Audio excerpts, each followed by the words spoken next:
भाजपा बार बार अपराधियों का संरक्षण देकर उनका मनोबल बढ़ाती है। भाजपा के अधीन जहां भी लॉ एंड ऑर्डर है देश, वहां कानून व्यवस्था बद से बदतर हो चुकी है, बुरी तरह से फेल हो चुकी है। चाहे मणिपुर हो, चाहे हरियाणा हो, चाहे उत्तर प्रदेश हो और चाहे दिल्ली हो, जहां पर कानून व्यवस्था पूरी तरह से केंद्र सरकार के नियुक्त एलजी के अधीन आती है। ऐसे इनकॉम्पिटेंट एलजी को अपने पद पर बने रहने का कोई हक नहीं है और उनको इस्तीफा देना चाहिए। हैरान करने वाली घटना सामने आई। आपने देखा होगा वो वायरल वीडियो जिसमें 4 अपराधी बंदूक लेकर सीमापुरी, ईस्ट दिल्ली के सीमापुरी के क्लब में उगाही करने जाते हैं।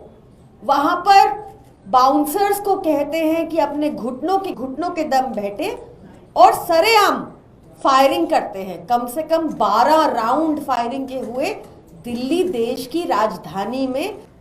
आपको याद होगा कि दिन दहाड़े पिछले साल भी 26 जून को प्रगति मैदान टनल पे 4 बाइक सवार युवकों ने एक गाड़ी को घेरा और उसको लूट लिया। आपको यह भी ध्यान होगा कि जंगपुरा में एक सीनियर सिटीजन, एक डॉक्टर की मृत्यु हो गई एक अटेम्प्टेड रॉबरी में। आपको याद होगा कि जंगपुरा में 24-25 करोड़ लूट लिए गए एक ज्वेलरी शॉप से। वहां भी सारा कुछ सीसीटीवी में कैद हुआ। ये जब से दिल्ली में लॉ एंड ऑर्डर का भार एलजी वीके सक्सेना ने संभाला है, तब से दिल्ली की कानून व्यवस्था बद से बदतर हो गई है। एनसीआरबी का डाटा कहता है कि 1832 क्राइम्स होते हैं पर 1 लाख की पॉपुलेशन पे। एनसीआरबी का डाटा एक बहुत चौंकाने वाला तथ्य और सामने रखता है कि सिर्फ 30% केसेस में चार्जशीट होती है। भाजपा के अधीन जहां भी लॉ एंड ऑर्डर है देश में, वहां कानून व्यवस्था बद से बदतर हो चुकी है, बुरी तरह से फेल हो चुकी है। चाहे मणिपुर हो, चाहे हरियाणा हो, चाहे उत्तर प्रदेश हो और चाहे दिल्ली हो, जहां पर कानून व्यवस्था पूरी तरह से केंद्र सरकार के नियुक्त एलजी के अधीन आती है। आपने देखा होगा कि हरियाणा में भी एक गैंगस्टर की पत्नी को टिकट दिया भाजपा ने। भाजपा बार बार अपराधियों को संरक्षण देकर उनका मनोबल बढ़ाती है।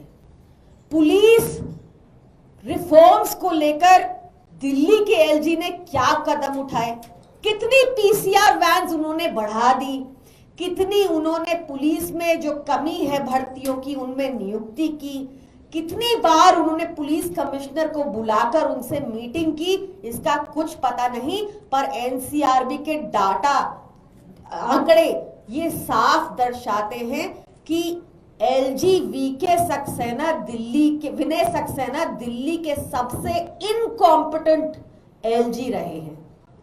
कानून उनसे संभलता नहीं, दिल्ली सरकार की शक्तियां छीनने में वो मशरूम रहते हैं। कानून उनसे संभलता नहीं, दिल्ली सरकार का कोई काम होता है तो फटाफट फोटो खिंचाने आ जाते हैं। क्या ऐसे एलजी को अपने संविधान पद पर बने रहना चाहिए? सोशल मीडिया पे पैसा खर्च रहे हैं वो, क्या उनको सोशल मीडिया पर ये जानकारी देनी चाहिए कि नहीं कि कैसे लॉ एंड ऑर्डर की स्थिति बद से बदतर होती जा रही है उनके अंडर और उन्होंने क्या स्टेप लिए? ऐसे इनकॉम्पिटेंट एलजी को अपने पद पर बने रहने का कोई हक नहीं है और उनको इस्तीफा देना चाहिए। नेशनल दस्तक की आपसे गुजारिश है कि अगर इसको बचाना चाहते हैं तो नेशनल दस्तक को सब्सक्राइब करने के लिए रेड कलर के सब्सक्राइब बटन को दबाएं, फिर बेल आइकन की घंटी दबाएं। नेशनल दस्तक को बचाने के लिए बहुत जरूरी है कि हर खबर को शेयर करें, लाइक करें, कमेंट जरूर करें।